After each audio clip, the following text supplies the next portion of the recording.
तर शुभ स्वागत. मी आपणा सर्वांचे मनपूर्वक स्वागत करते.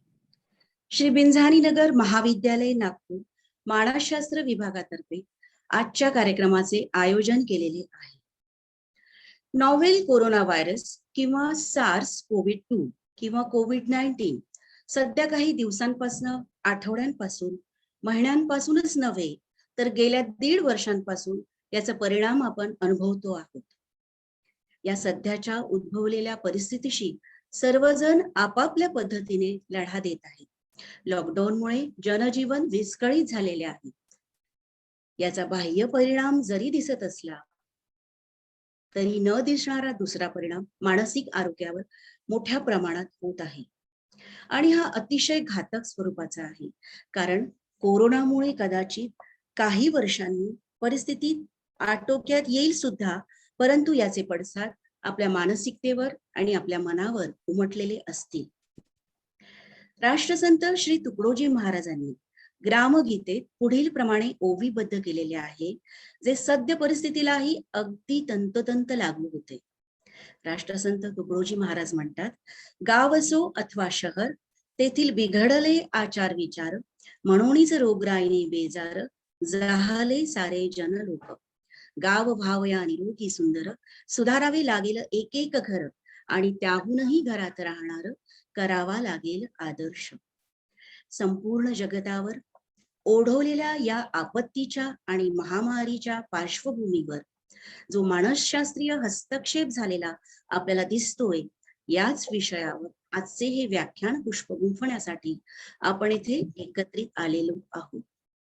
आजच्या कार्यक्रमास अध्यक्ष म्हणून लाभलेल्या आपल्याच महाविद्यालयाचे आदरणीय प्राचार्य श्री सुजितजी मेत्रे यांचे मी शब्दसुमनांनी स्वागत करते. याचबरोबर डॉक्टर दीपा मिलिंद बलखंडे यांनी एम.ए. औद्योगिक मानसशास्त्र, अर्थशास्त्र, समाजशास्त्र पारंगत पदवी धारण केलेली आहे. बी.एड तसेच नागपूर विद्यापीठा अंतर्गत आचार्य पदवी यांनी प्राप्त केली. 18 वर्षांपासून श्रीमती बिंझानी महिला महाविद्यालय येथे तर आणि विभाग प्रमुख म्हणून त्या कार्यरत आहे. 14 रिसर्च पेपर त्यांनी पब्लिश केलेले आहे. अशा या अभ्यासू, विद्याविभूषित, व्यासंगी माननीय डॉक्टर दीपा बलखंडे मॅडम आजच्या या कार्यक्रमास आपल्याला प्रमुख अतिथी म्हणून आणि वक्त्या म्हणून लाभलेल्या आहेत. यांचेही मी शब्दसुमनांनी मनपूर्वक स्वागत करते. आजच्या प्रसंगी सायकोलॉजिकल इंटरव्हेन्शन ऑन पॅन्डेमिक या विषयावर त्या उद्बोधन करणार आहेत. तसेच झूमच्या माध्यमातून या ऑनलाईन कार्यक्रमाशी जोडल्या गेलेल्या सर्व मान्यवर उपस्थितांचे मी अलका संजय कोल्हे शब्दसुमनांनी पुनश्च एकदा मानसशास्त्रीय विभागातर्फे आपणा सर्वांचे मनपूर्वक स्वागत करते. आजच्या कार्यक्रमाचे अध्यक्ष श्रीयुत डॉक्टर सुजित मेत्रे, श्री बिंझानी नगर महाविद्यालयाचे आदरणीय प्राचार्य महोदय हे आपल्याला मार्गदर्शन करतील अशी मी त्यांना विनंती करते. धन्यवाद मॅडम. सायकोलॉजी डिपार्टमेंट तर्फे ऑर्गनाइज आज तो कार्यक्रम आहे तो इंटरव्हेन्शन्स ऑन पॅन्डेमिक असा आयोजित केला आहे. आणि जसं तुम्ही सांगितलं की आजच्या ज्या वक्त्या आहेत त्या फक्त सायकोलॉजी विषयच नाही तर इतरही अनेक विषयात विद्याभूषण आहे. याचा अर्थ असा की सायकोलॉजी सोडून सुद्धा याच्या ज्या बाजू असतात त्या त्यांना माहिती आहे आणि त्या बाजूमुळे सायकोलॉजी किंवा मेंटल हेल्थवर जो परिणाम होणार आहे त्याबद्दल त्या अधिक चांगल्या प्रकारे भाष्य करू शकतात. फिअर, वरी, स्ट्रेस ह्या सगळ्या गोष्टी आता कॉमन झालेल्या आहेत. त्याच्यात सगळ्यात महत्वाची गोष्ट जी कोविड आणि त्यांनी धारण केलेलं पॅन्डेमिकचं स्वरूप याच्यामुळे जे झालेली आहे ती आपले लाईफस्टाईल चेंजेस सुरुवातीला सर्व गोष्टी सुसह्य होत्या कारण त्या आपल्यासाठी नव्या होत्या. नव्या इन द सेन्स की त्याच्यात आपल्याला काहीतरी अ, मजा यायला लागली होती, की घरात बसूनच काम करायचं आहे, घरातल्या घरातच राहायचं आहे, आरामाची गरज आहे and so on so fourth.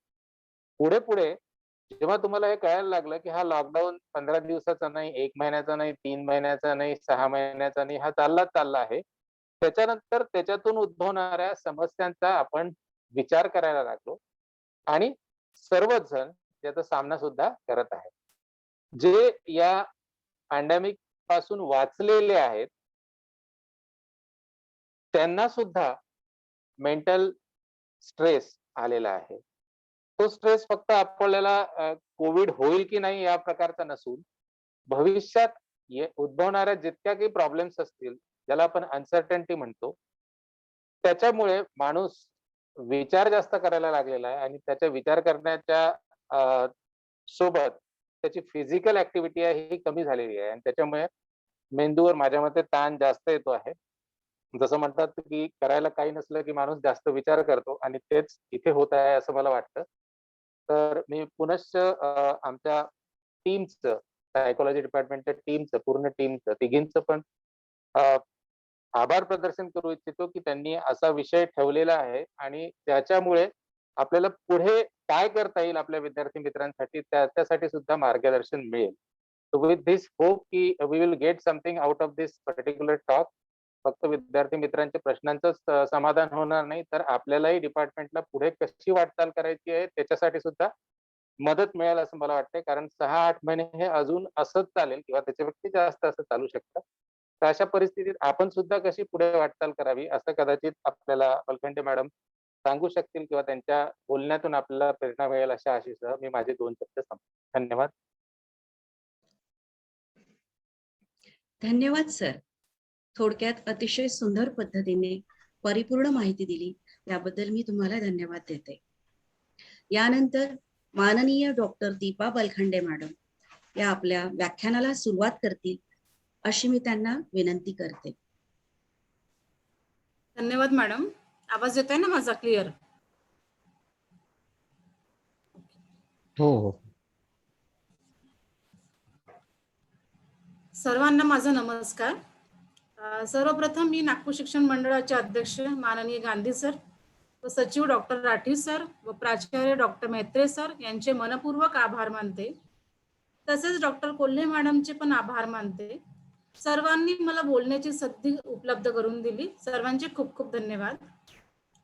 आज आपण सर्व जाणतो की जगामध्ये जी महामारी सध्या सुरू आहे त्याचे अनेक परिणाम आपल्याला दिसून येत आहेत. ज्या सर्व परिणामामध्ये मानसिक परिणामावर आपण कशी मात करावी हा दृष्टिकोन ठेवून आजचे हे कार्यक्रम इथे आयोजित करण्यात आलेले आहे. आज कोरोना व्हायरसमुळे जे मानसिक परिणाम व समस्या दिसून येत आहेत त्यावर कशी मात करता येईल या विषयात चर्चा करणार आहोत. आपण सर्वांनाच हे माहित आहे की कोरोना व्हायरस किंवा कोविड-19 हा एक नवीन संसर्ग रोगजन्य आहे जो गंभीर श्वसन सिंड्रोम कोरोना व्हायरस 2 विषाणूमुळे उद्भवलेला आहे. याचा जन्म मुख्य भूभाग चीनमधून डिसेंबर 2019 मध्ये झाला असून वुहान शहरातून सुरुवातीच्या घटना उद्भवल्या आहेत. जरी कोविड-19 चे निदान बहुतेक लोक सौम्य ते मध्यम श्वसनाच्या लक्षणामध्ये आढळतात. नंतर दक्षता जर नाही घेतली तर तो आपल्याला आयसीयू पर्यंत घेऊन जातो. नागरिकांमध्ये दररोजच्या जीवनात लक्षणीय बदल व मानसिक परिणाम आपल्याला इथे दिसून येत आहेत. कोरोना व्हायरसच्या उद्रेकामुळे जगभरातील प्रत्येकाच्या दैनंदिन जीवनावर परिणाम झालेला आहे. विशेषतः ज्यांना मानसिक आरोग्याचा प्रश्न आहे त्यांच्यावर जास्त परिणाम झालेला आपल्याला इथे दिसून येतो. या महामारीमध्ये आपण आपले मानसिक स्वास्थ्य कसे चांगले ठेवता येईल या संदर्भात विचार करणे आज गरजेचे झाले आहे. आरोग्य व्यावसायिक व्यक्ती आणि समुदायांनी आपली जीवनशैली बदललेली आहे. आणि कोरोना व्हायरसचे परिणाम कमी करण्यासाठी काम केले आहे, ज्यामुळे अतिरिक्त ताणतणावाची शक्यता वाढलेली आहे.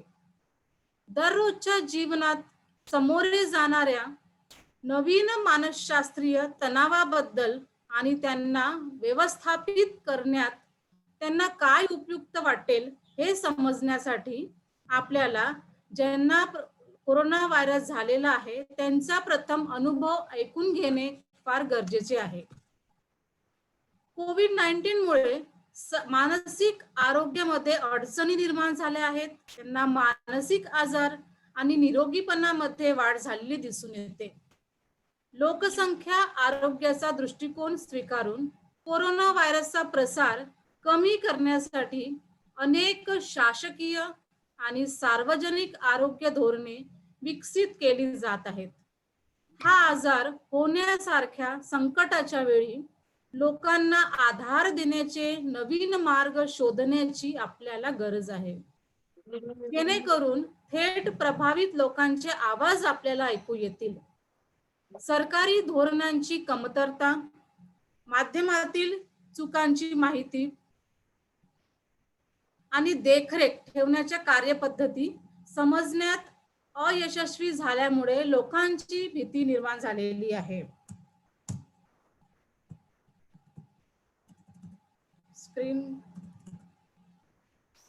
स्क्रीन समोर नाही जाते.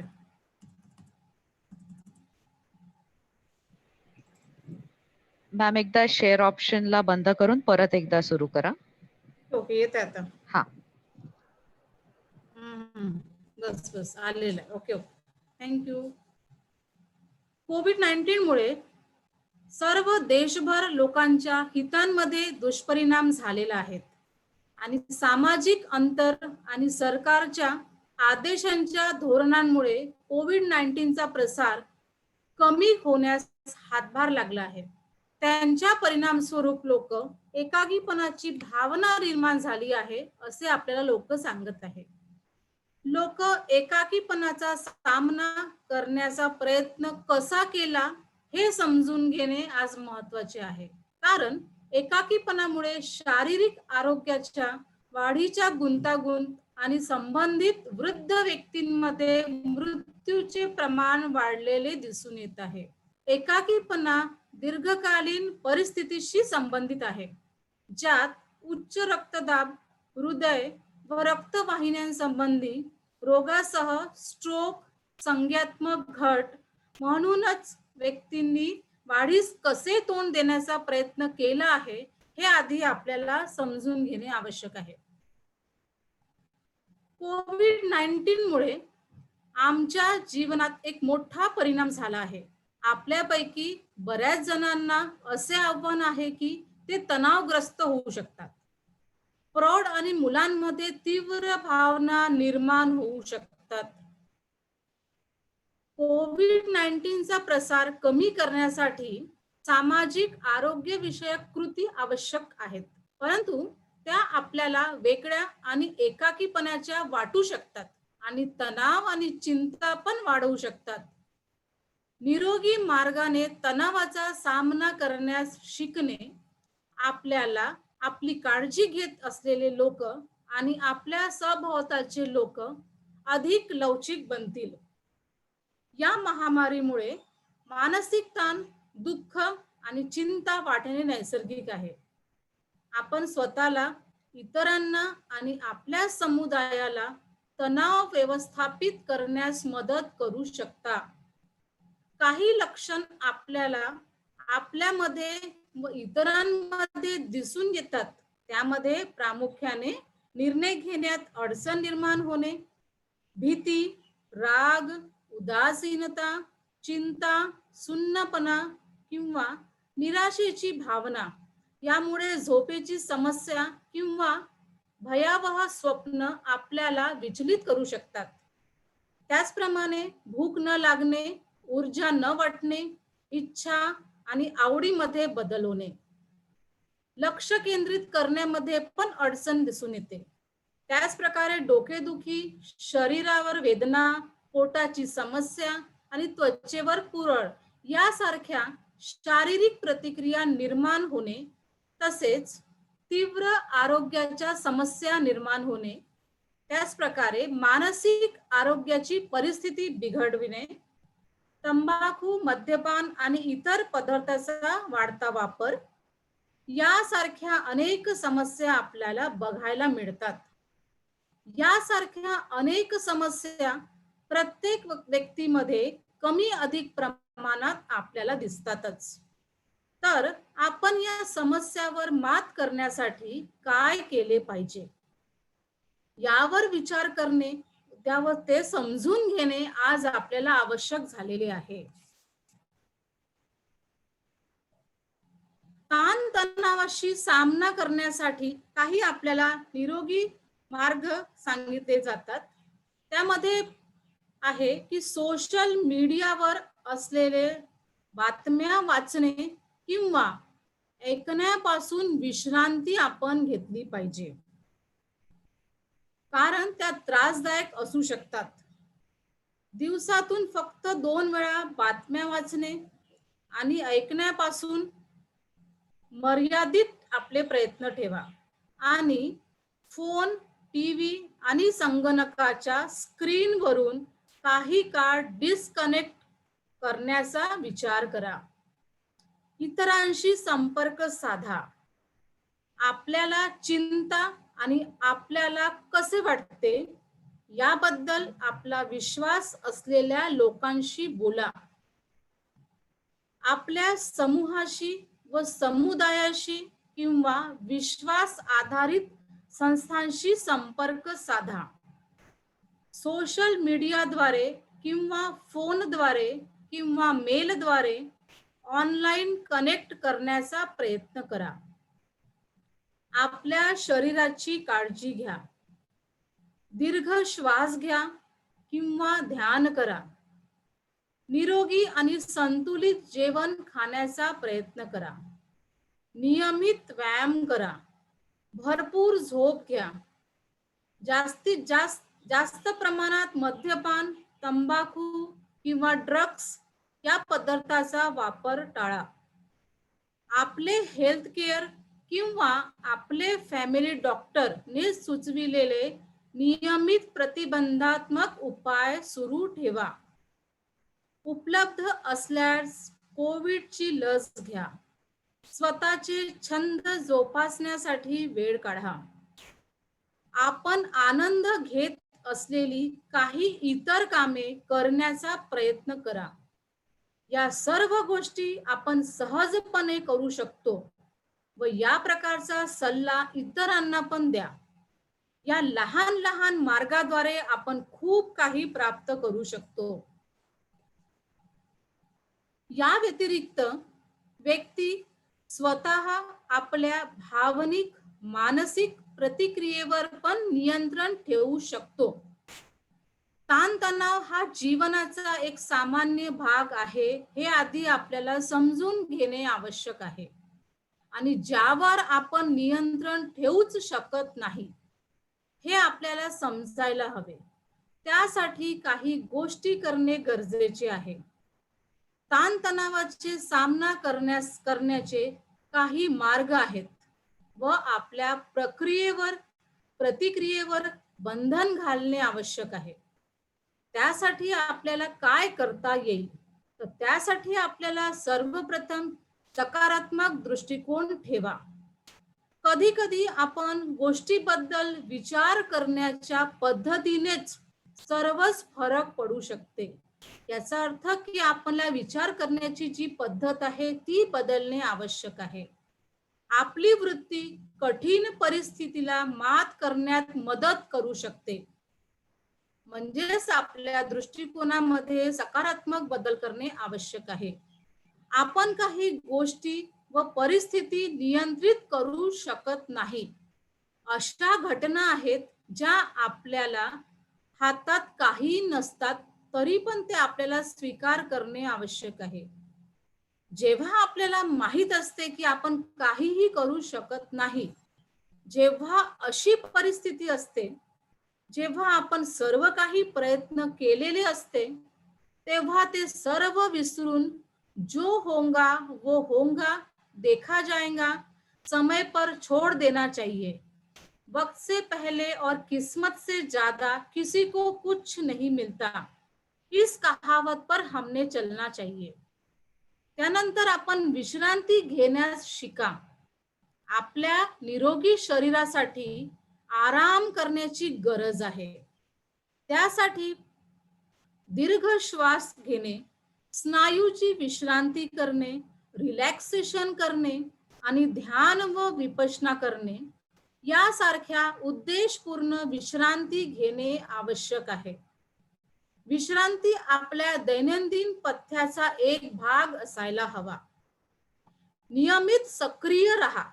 सक्रिय राहणे देखील आपल्या शरीरास तणावातून सहजपणे लढायला मदत करते.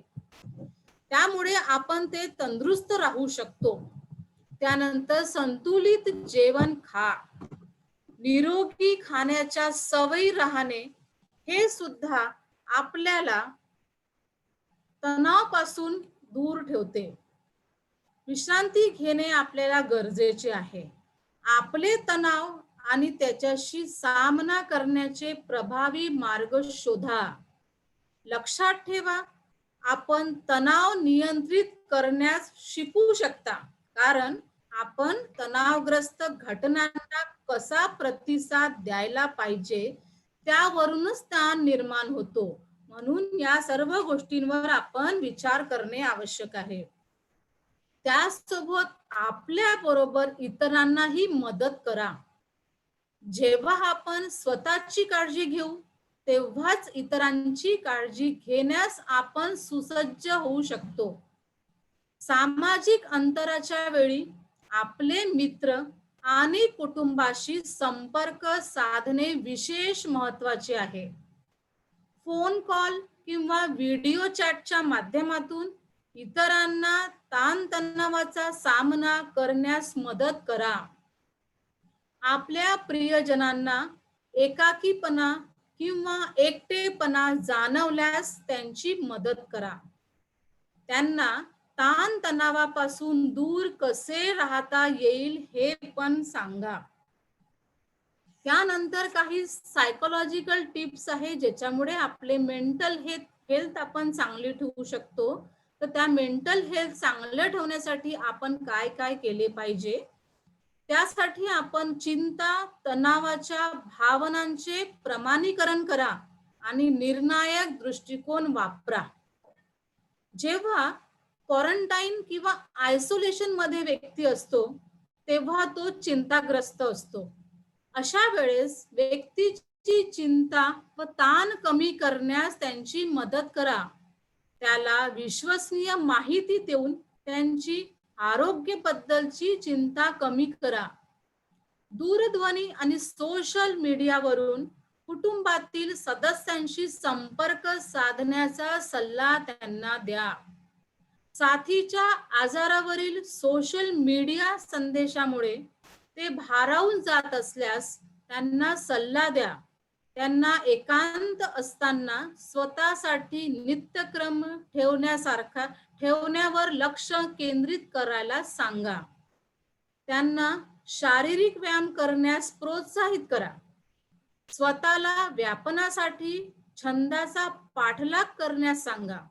त्यांना ध्यान, उदर श्वास करणे, विश्रांतीच्या वेळेस काम करणे, व्यायाम करणे हे सर्व त्यांना सल्ला द्या. या सर्व गोष्टी त्यांच्याकडून करून घ्या व विविध प्रकारचे त्यांना सल्ला देऊन काम तुम्ही करू शकता.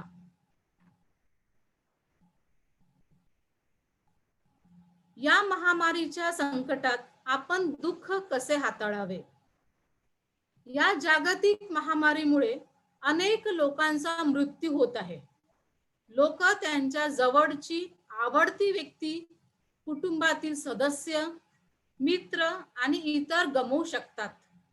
अंत्यसंस्कारास भाग घेण्यास असमर्थता, अपराधीपणामुळे गोष्टी आणखी चिघळत जाऊ शकतात. अशा वेळेस कोणते मानसिक व भावनिक पाऊल उचलले पाहिजे यावर सुद्धा विचार करणे आवश्यक झाले आहे. त्यासाठी नुकसान झाल्याची भावना मान्य करा. त्यांना सांगा की त्यांच्यासाठी हे किती कठीण आहे याची आपण कल्पनाच करू शकत नाही. त्यांना त्यांच्या भावना व्यक्त करण्यास अनुमती द्या. जर ती व्यक्ती रडत असेल किंवा धक्क्यात असेल तर त्या व्यक्ती बरोबर राहा. त्यांच्या भावना व्यक्त करण्यासाठी त्यांना वेळ द्या. शक्य असल्यास एखाद्या प्रिय व्यक्तीबद्दल त्यांना बोलू द्या. जर एखाद्या व्यक्तीने बोलण्यास तयार नसेल तर त्या व्यक्तीला आग्रह करू नका. त्यांना काय हवे आहे ते विचारा.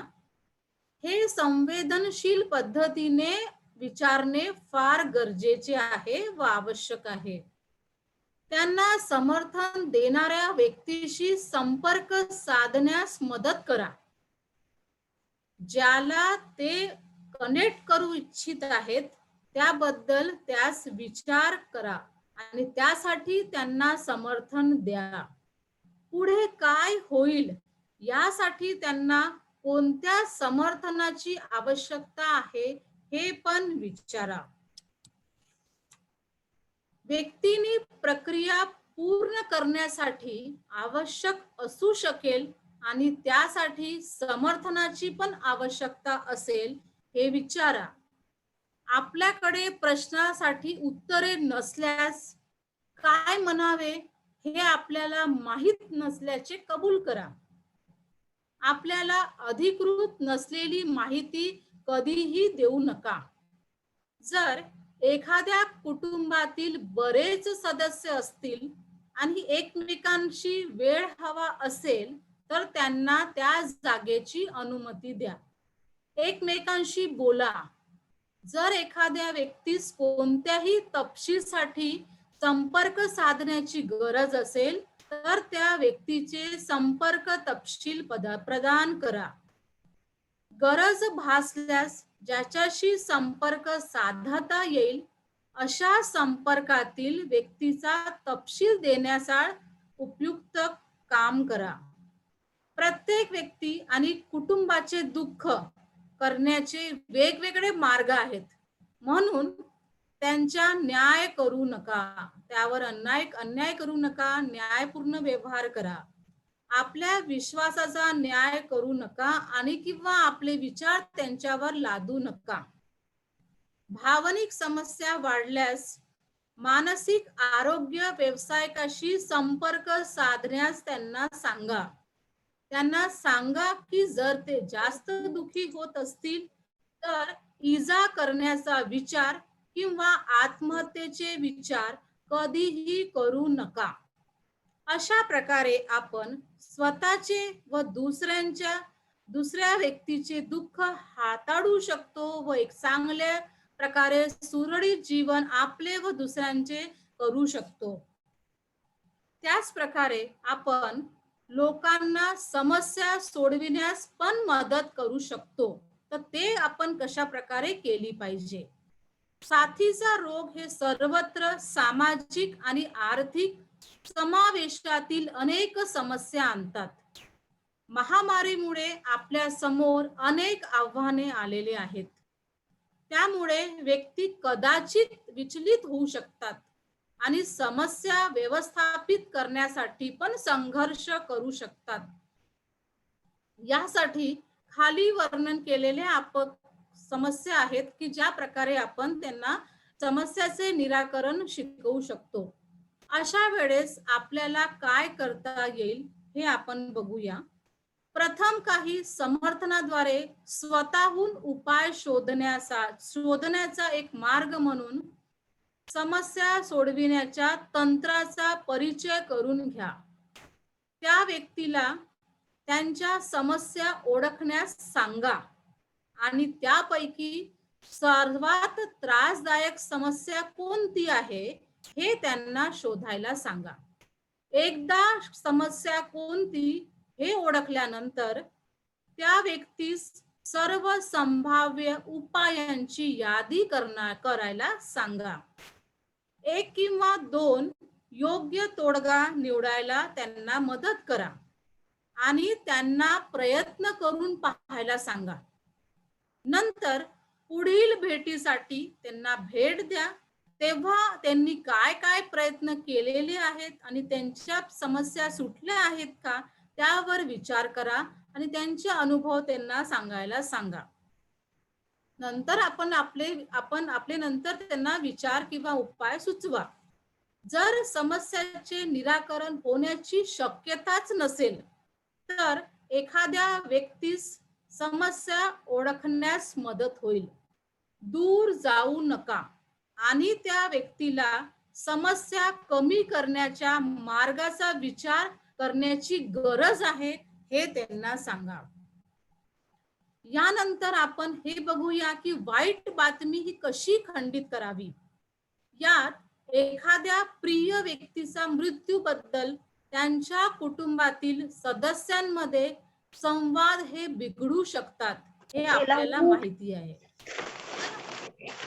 जर आपल्याला एखादी वाईट बातमी प्राप्त झाली तर ती वाईट बातमी फोडण्यापूर्वी माहितीची पुष्टी करा आणि तपशीलचा अभ्यास करा. उदाहरण, ICU मध्ये मुलांच्या वडिलांच्या मृत्यूची बातमी असेल तर अशा वेळेस कशी प्रतिक्रिया द्यावी. त्यासाठी आधी बातमी पोहोचविण्यासाठी स्वतःला तयार करा. अस्सल आणि प्रामाणिक रहा. बातमी कशी द्यायची तेच आधी ध्यानात घ्या. एखाद्या व्यक्ती वाईट बातमीला कसा प्रतिसाद देऊ शकते याबद्दल तपशीलवार माहिती असू द्या. बातमी तोडण्यासाठी योग्य सेटिंगचा वापर करा. मला हे सांगायला फार वाईट वाटत आहे. ही बातमी पोहोचविण्यासाठी अशा प्रकारची सोपे वाक्ये वापरा. माहितीसह ओव्हरलोड करू नका. 2 किंवा 3 सोप्या वाक्यांमध्ये माहिती द्या. त्या व्यक्तीला प्रतिसाद द्या. राग शांत होण्यापासून प्रतिसाद वेगवेगळे असू शकतात. या सर्व भावनांचा सामना करण्यास तयार राहा. घाई करू नका. जर ती व्यक्ती रडत असेल तर त्यांना तसे करू द्या. जर ती व्यक्ती रागावली असेल तर तुम्ही त्यांना समजून घ्या. त्यांच्यावर रागवू नका किंवा ओरडू नका. आक्रमणाची चिन्हे दिसल्यास मदतीसाठी कॉल करा. जर प्रतिसाद शांत असेल तर त्यांना थोडा वेळ द्या. जोपर्यंत व्यक्तीने नियंत्रण मिळवले नाही तोपर्यंत त्याला भावनिक आधार द्या. त्यांना सारांश द्या. पुढील समर्थनाची योजना करा व पुन्हा भेट द्या. अशा प्रकारे व्यक्तींना आपण समर्थन देऊ शकतो. यानंतर आपण बघू की संतप्त व्यक्तींना कशा प्रकारे आपण हाताळायला हवे. या साथीच्या काळात उपचार घेणारी व्यक्ती किंवा त्यांच्या कुटुंबातील सदस्य चिंताग्रस्त व्यक्ती राहू शकतात. ते व्यक्ती संतप्त आणि व्यथित असू शकतात. या परिस्थितीत वापरल्या जाणाऱ्या काही धोरणे आपण विचार करू शकतो. अशी व्यक्तीपासून हाताच्या लांबीचे अंतर सुरक्षित ठेवा. थंड आणि शांत राहा. जोपर्यंत आपण परिस्थितीचा अंदाज घेत नाही तोपर्यंत प्रतिसाद देऊ नका. प्रतिसाद न देणे निवडणे देखील एक रणनीती असू शकते. एखाद्याला दुखापत होईल असे आपल्याला वाटत असल्यास मदतीसाठी कॉल करा. जेव्हा आपण बोलणे सुरू करता तेव्हा शांतपणे न भांडता बोला. आक्रमक वर्तन समजून घेण्याचा प्रयत्न करा. संतप्त व्यक्ती जे काही सांगितलेले आहे त्या सर्व गोष्टी समजून घेण्याचा प्रयत्न करा. त्यांच्या रागावर लक्ष केंद्रित करा. आपण अस्वस्थ का झालो आहोत हे मला समजले आहे आणि आपण खूप रागावले आहात हे मला समजले आहे अशा भाषेचा वापर करा. त्या व्यक्तीस समस्येसाठी अहिंसक उपाय सुचवायला सांगा. नंतर शांत आणि शांत परिस्थितीत या विषयावर चर्चा करण्याचे त्यांना सुचवा. अशा प्रकारे आपण संतप्त व व्यथित व्यक्तीला चांगल्या प्रकारे हँडल करू शकतो. यामुळे सुद्धा खूप काही गोष्टी साध्य होऊ शकतात. तर आता आज आपण बघणार आहोत की पॉझिटिव्ह सायकोलॉजिकल इंटरव्हेन्शनच्या काही टेक्निक्स आहेत, त्या कोणत्या आहेत हे आपण बघूया. तर पॉझिटिव्ह सायकोलॉजिकल इंटरव्हेन्शन हे जे आहे हे लक्ष्य प्राप्त करण्याचे आणि आपल्या जीवनात आनंद परत आणण्याचे एक साधन आहे. आज मानसिक आरोग्य व्यावसायिक या सर्व टेक्निक वापरतात. सर्व सकारात्मक मानसशास्त्र हस्तक्षेप मध्ये दोन आवश्यक घटक आहेत. पहिला आहे सकारात्मक विचार आणि भावनांच्या माध्यमातून आनंद वाढविण्यावर लक्ष केंद्रित करणे आणि दुसरं आहे दीर्घकालीन परिणाम टिकवून ठेवणे. तर या टेक्निक कोणत्या आहे ते आता आपण बघूया. त्यामध्ये एक टेक्निक आहे कल्पित सेल्फ टेक्निक.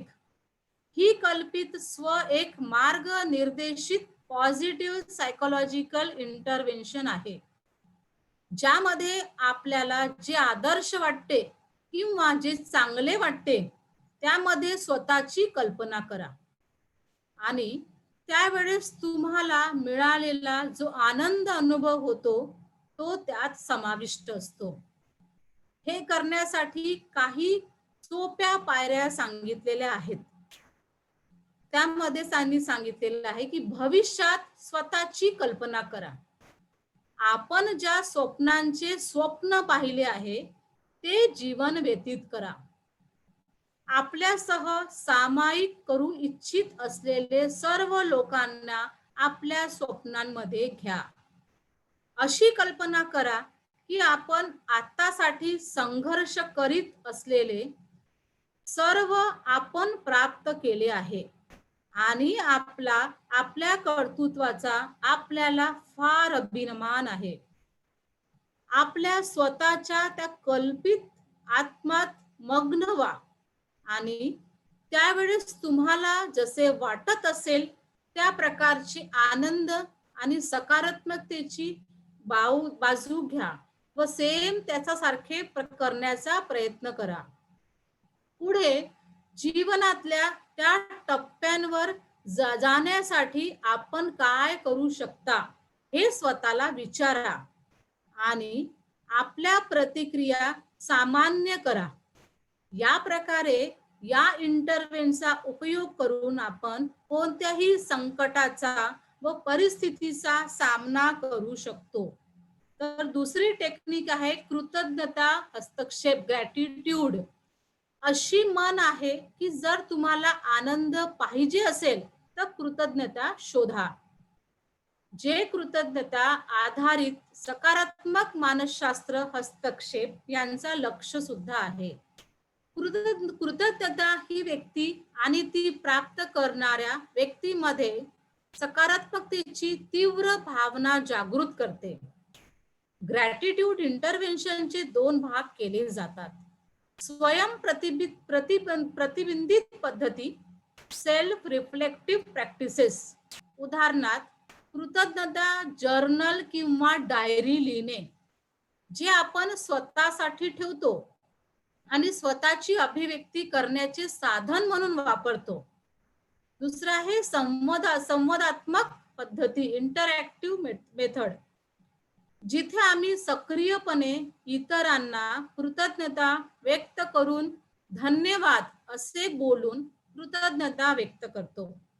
आपण नेहमीच बघतो की कृतज्ञता हस्तक्षेपांनी आनंद आणि समाधान मध्ये वाढ होते व त्याचे आपल्याला अनेक फायदे देखील होतात.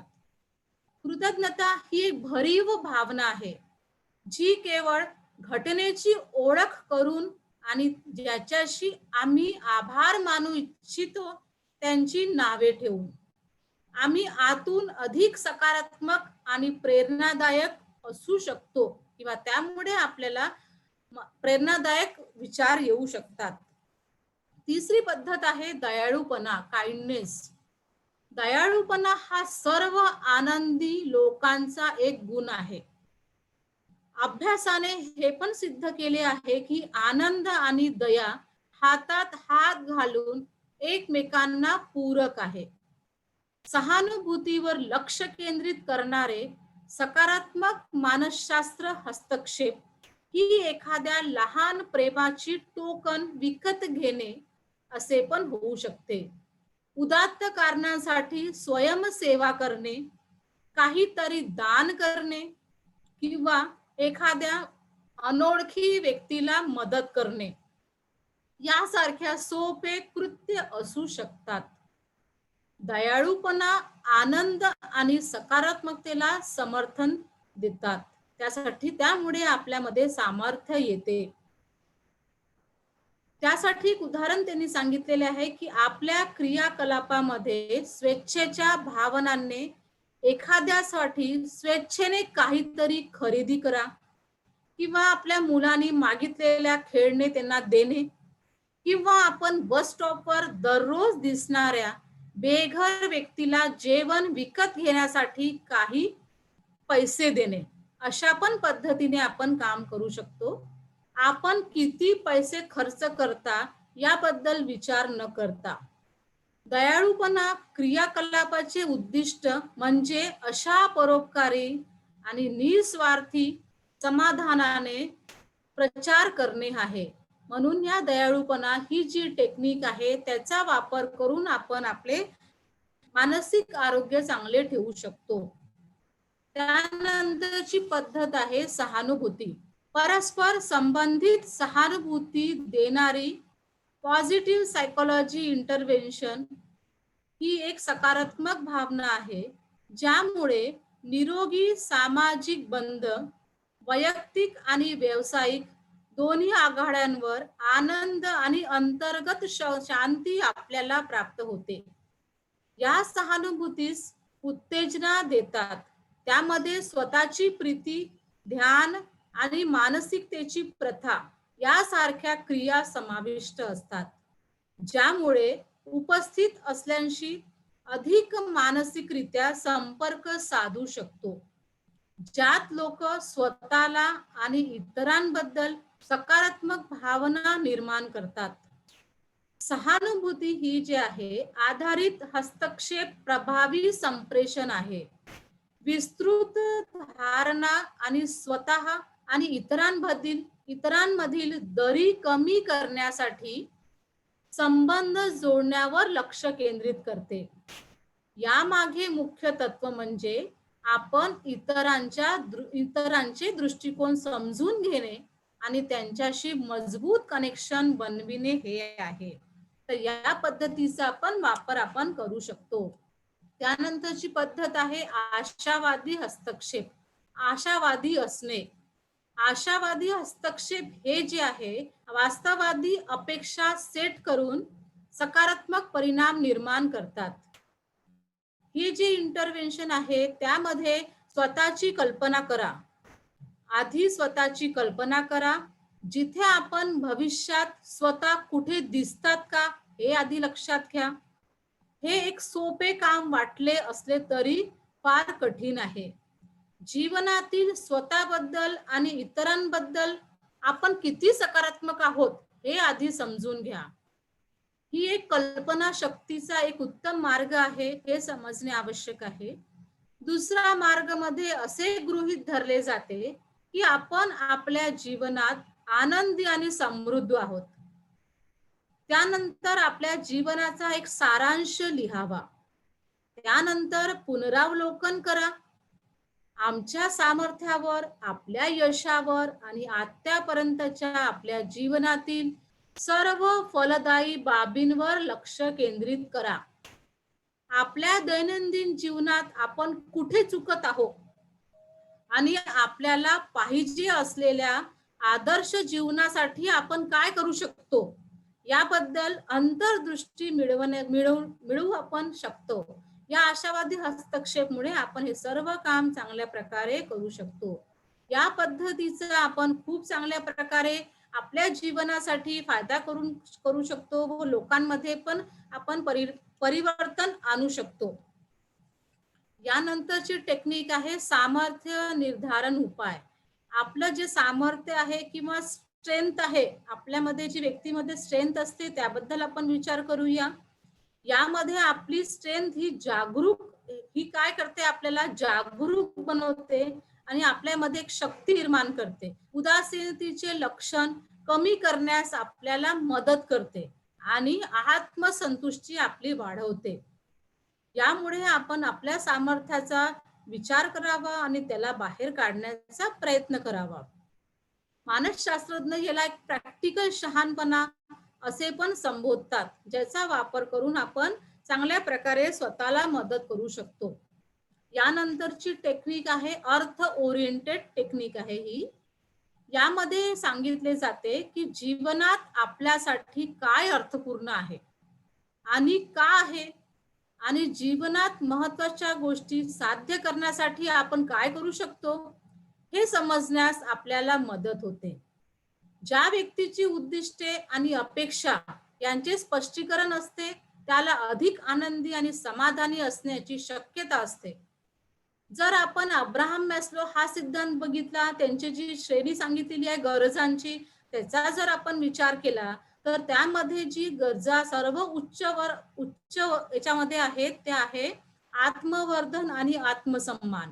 या दोन गोष्टी सर्वात उच्च पातळीच्या गरजा त्यांनी सांगितलेल्या आहेत. या दोन्ही गोष्टी जीवनाचा खरा अर्थ आपल्याला शोधण्यास मदत करतात. अर्थाभिमुख टेक्निक मध्ये आपल्याला दैनंदिन कामकाजात अर्थ शोधणे, वास्तव लक्ष ठेवणे आणि ते साध्य करण्यासाठी प्रभावी माध्यमाचा उपयोग करणे किंवा फक्त आपले विचार आणि भावना प्रतिबिंबित करणे यासारख्या क्रिया समाविष्ट असतात. या सर्व टेक्निकचा वापर करून आपण मोठ्या प्रमाणावर आपले जे ताण आहे किंवा ताणामुळे जे विकार निर्माण झाले आहे त्याचा उपचार आपण चांगल्या प्रकारे करू शकतो. त्यानंतरची टेक्निक आहे क्षमा करणे, फॉरगिव्हनेस. आपण लोकांना क्षमा करणे शिकायला हवं. तर त्यामध्ये आपण एक सुंदर सकारात्मक मानसशास्त्र एक हस्तक्षेप आहे हे वालं, त्याचा सराव आणि अनुसरून आपण करू शकतो. आपण त्यामध्ये आपल्या व्यक्तिमत्वात आपण आत्मसात पण करू शकतो. या टेक्निकचा ही एक क्षमा करण्याची कला आहे. सर्वांना क्षमा करणे जमत नाही कारण की ही एक कला आहे. हा प्रॅक्टिस आम्हाला मागील असंतोषापासून स्वतःला मुक्त करण्यात आणि एका नवीन मार्गाने आयुष्यावर लक्ष केंद्रित करण्यास मदत करतो. आणि याचा सराव उबाबदार सोपा आहे. आपण ते सर्वच जण चांगल्या प्रकारे करू शकतो. तर त्यासाठी आपण एक काय करू शकतो हे बघूया. कागदाचा एक तुकडा घ्या आणि सर्व लोकांची नावे घ्या. नावे त्यामध्ये लिहा आणि भूतकाळातील घटनांनी आपल्याला ज्यामुळे दुखावलेले आहे, ज्या व्यक्तींमुळे दुखावलो आपण, त्या सर्व व्यक्तींची नावे एका कागदाच्या तुकड्यावर लिहा. प्रत्येक नावाच्या बाजूला नकारात्मक चकमकीने आपल्याला कसे विचलित केले त्याचा वर्णन करा. त्या टप्प्यात आपण अनुभवलेल्या सर्व भावनांची नोंद करा. त्यामध्ये आपण दुःखी झालो, संतप्त झालो, अपमानित झालो, आपल्याला निराशा आली का, आपला विश्वासघात झाला का, आपल्याला आणखी काही झालं का, आणखी कोणत्या दुःखाच्या आपल्या भावना निर्माण झाल्या आहेत त्या व्यक्तीसमोर तिथे लिहा. आपण सर्व काही हानिकारक शब्द काढत असताना लक्षात घ्या की त्या निराशेच्या भावना आपल्याकडे परत कशा येऊ लागतात.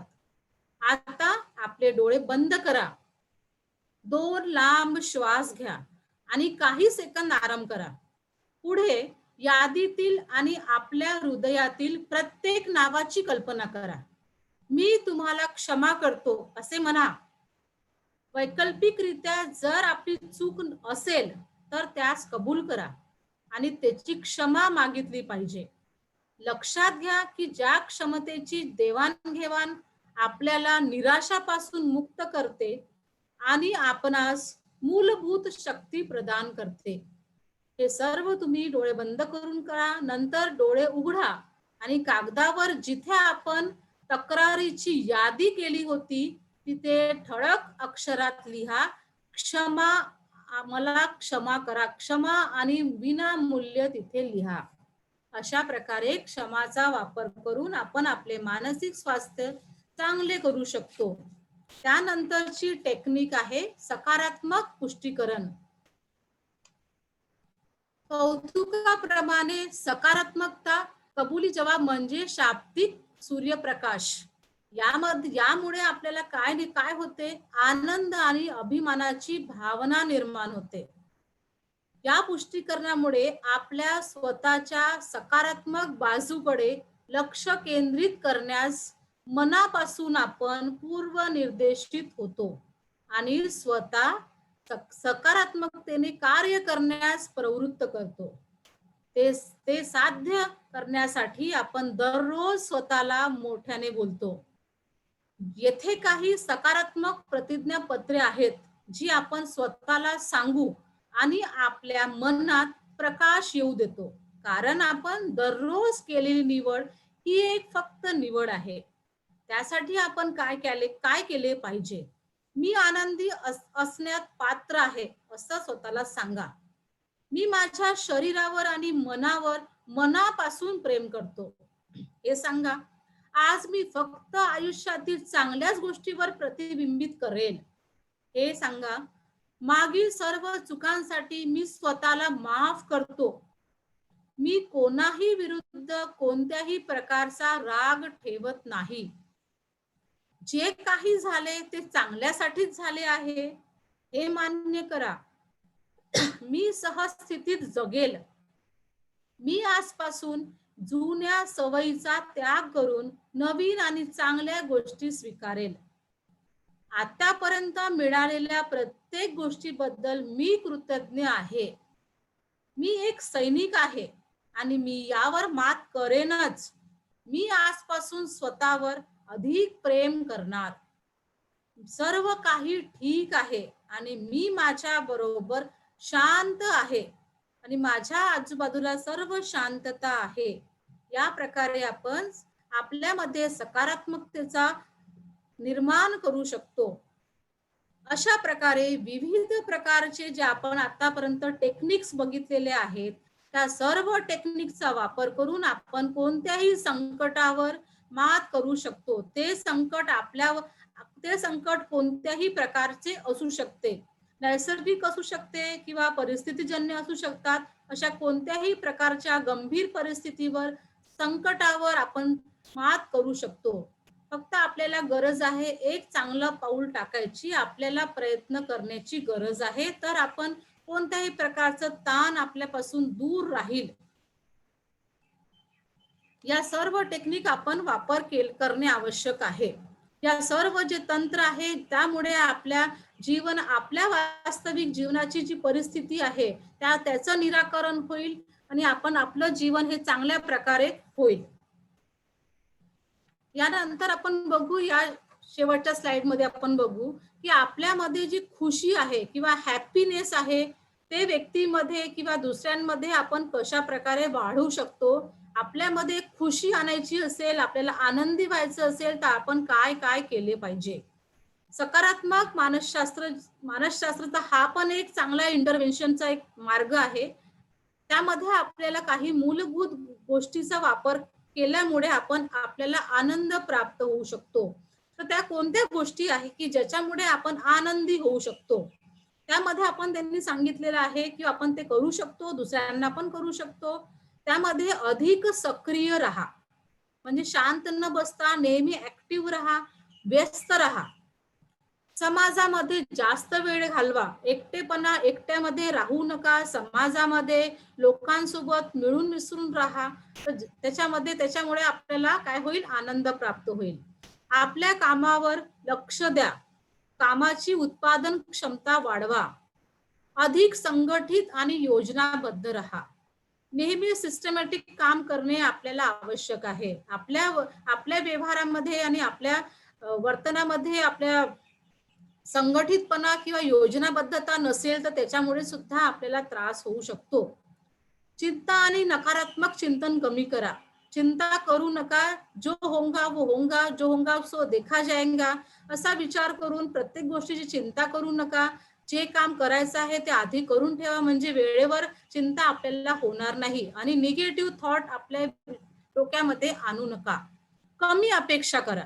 लोकांशी कमी अपेक्षा करा आणि अधिक वास्तववादी राहा. त्यानंतर आशावादी आपण विचार करणे आवश्यक आहे आणि युक्तिवादातून सकारात्मकतेचा विचार करा. सकारात्मकतेचा सराव करा. आशावादी राहा. अधिक लक्ष केंद्रित करा आपल्यावर. कोणत्याही कामावर लक्ष केंद्रित करून काम केले आपण तर आपल्याला ताणतणाव येणार नाही.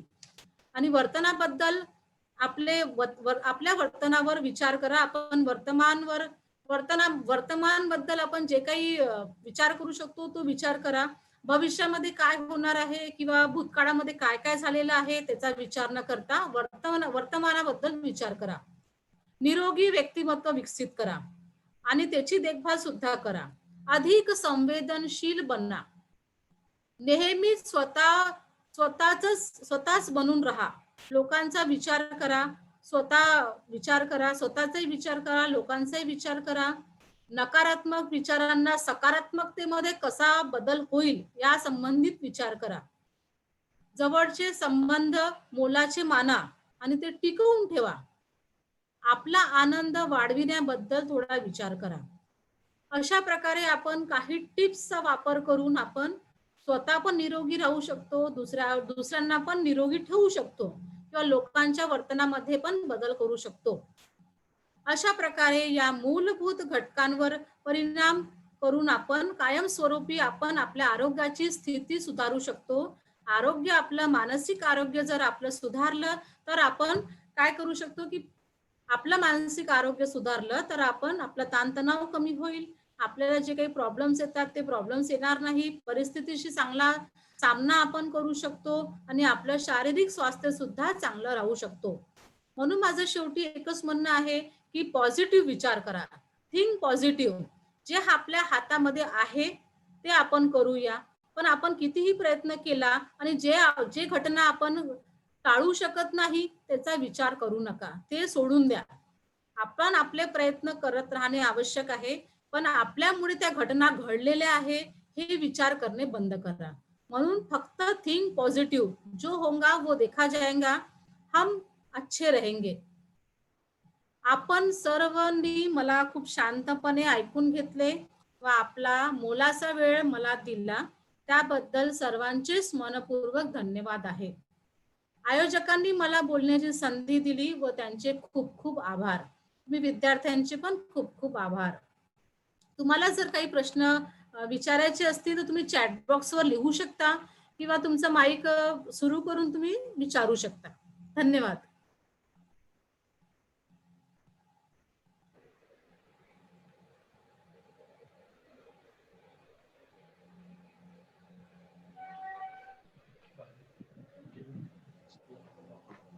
थँक्यू मला मॅम. काही प्रश्न असतील ते विचारू शकता. चॅट बॉक्स मध्ये असं आहेत का? विद्यार्थी मित्रांनो, तुम्हाला जर काही प्रश्न असतील तर तुम्ही मॅडमला विचारू शकता. चित्त अपेक्षित.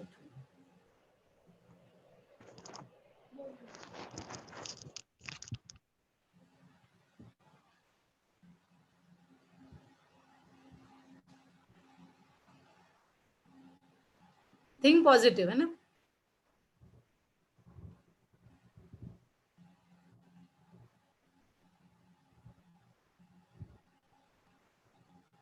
सर्व मुलं आता सकारात्मक झालेले आहेत. एकदम पॉझिटिव्ह विचार करून राहिले.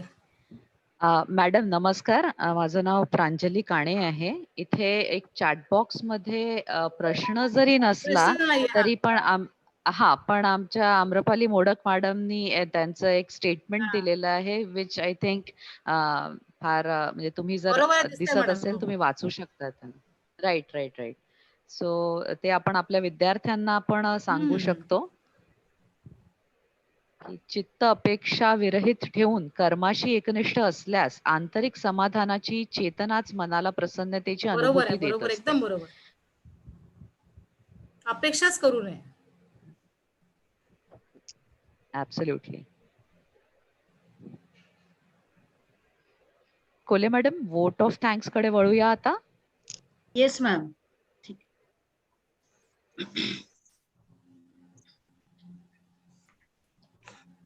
हॅलो, माझा आवाज येतोय का? हो, वैशाली हा, मॅडम तुमचा हा, आवाज येतोय. हा. मी आभार आजच्या कार्यक्रमासाठी आमच्या कॉलेजचे प्राचार्य महोदय यांनी परवानगी दिली, त्याबद्दल मी त्यांचे मनपूर्वक आभार मानते. आज आपल्याला लाभलेल्या guest speaker doctor Deepa Balkhande ma'am यांनी मोलाचे मार्गदर्शन दिले आणि स्वतःला ह्या सिच्युएशन मध्ये कसं बिझी ठेवायचं हे खूप छान पद्धतीने सांगितले आहे. त्याबद्दल मी त्यांचे मनापासून खूप खूप आभार मानते. झूमच्या वतीने आपण सर्व एकत्रित आलो त्याबद्दल झूम लिंकची आभारी आहे. उपस्थित असलेल्या सर्व श्रोत्यांचे धन्यवाद आणि प्रत्यक्ष आणि अप्रत्यक्ष रीतीने ज्यांनी हे कार्यक्रम यशस्वी करण्यासाठी मदत केली त्याबद्दल त्यांचे खूप खूप धन्यवाद. जाण्यापूर्वी 2 ओळी सांगायच्या आहे. थोड़ा सा हौसला रखो, ये वक्त भी गुजर जाएगा. धन्यवाद. Thank you, thank you so much.